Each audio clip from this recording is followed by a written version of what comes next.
गुज़श्ता शब बरसने वाली बारिश ने जहां सर्दी में मज़ीद इजाफा कर दिया है, तो वहां शहर के मुख्तलिफ मोहल्लों, चौक चौराहों समेत नशेबी इलाकों में पहले से मौजूद गटर नालों की गंदगी में मज़ीद इजाफा भी कर दिया है।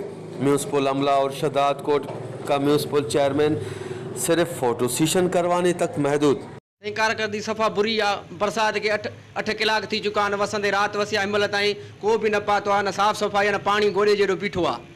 अने ज़ुल्म लॻो पियो आहे। म्यूनसिपालिटी वारे खे मां चयुमि त साईं हे भला साफ़ सफ़ाई न आहे, त म्यूनसिपालिटी जे वर्कर ई चयो त साईं शदाद कोट जेको आहे मेहन जो वाड़ो आहे। माना म्यूनसिपालिटी जा एहलकार ई जॾहिं शदाद कोट खे लक़ब ॾियनि था त मेहन जो वाड़ो आहे, त पीपी हुकूमत जी महिरबानी असां ते केतिरियूं जो हिनमहिल ताईं का साफ़ सफ़ाई कोन्हे।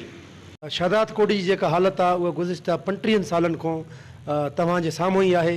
शहरी जेको आहे त केतिरी तकलीफ़ खे मुंहुं ॾेई रहिया आहिनि, उहा शहरनि खे ई ख़बर आहे।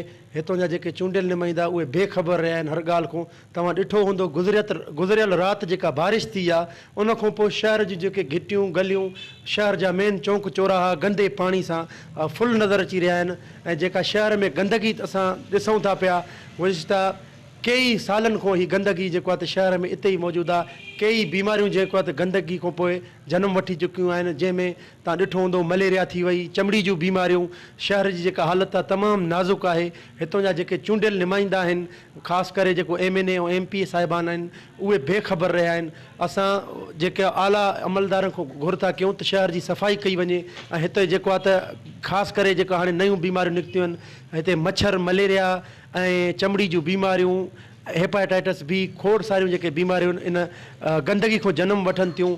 असां इहो ई अपील कयूं था हुकूमत खां त हिते जेको आहे शहर जी सफ़ाई कराई वञे ऐं असांजे जेके माण्हुनि खे बीमारियुनि खां बचायो वञे। गुज़श्ता रात की बारिश के बाद शहर में मौजूद मुख्तलिफ इलाकों में फैले गंदगी में मज़ीद इजाफा हो गया है, जबकि शहर सफाई सुथराई के हवाले से म्यूनसिपल इंतज़ामिया की कारकर्दगी सिफर से ज़्यादा नहीं, और ऊपर से चारों तरफ गंदगी।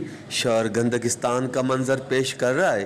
कैमरा टीम के साथ गुलाम अली ब्रावई, वश TV, शदाद कोट।